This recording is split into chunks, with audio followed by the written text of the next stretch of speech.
Hey Wyatt, with buying properties, there's a buy right, manage right, finance right. One thing that a lot of people don't talk about, I mean, buy right and finance right, it's at the beginning. Once you buy it and finance it, you gotta manage it.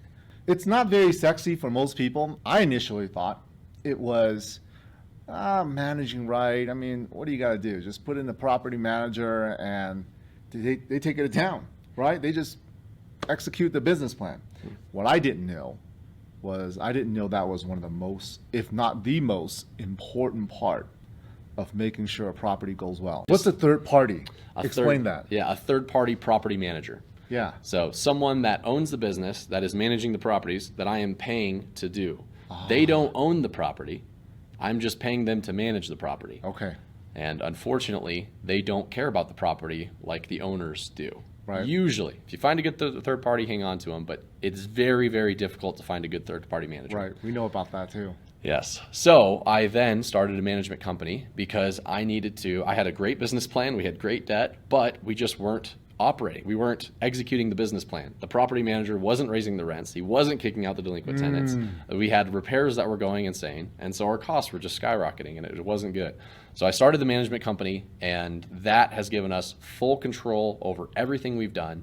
Since doing that, we have actually executed the business plan on both of the deals I'm talking about with 100% cash out refi. Wow. And it's very powerful to have full control of your investment when you are buying it, when you're locking in the debt, and then when you're operating it. Tell us what management actually means. What does management do? Yeah. Why do we pay them so much money to do something? Right? Yeah, well, property management is just, it's taking the calls, it's maintenance requests, it's leasing the property, and it's making sure people are paying delinquencies. That's really it if you break it down into those three, which sounds simple, but managing people is not always the most simple thing.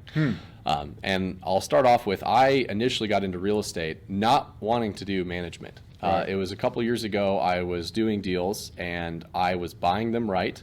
I had incredible financing on them. And yet they weren't performing. And the reason why they weren't performing was because the property manager just wasn't doing a good job.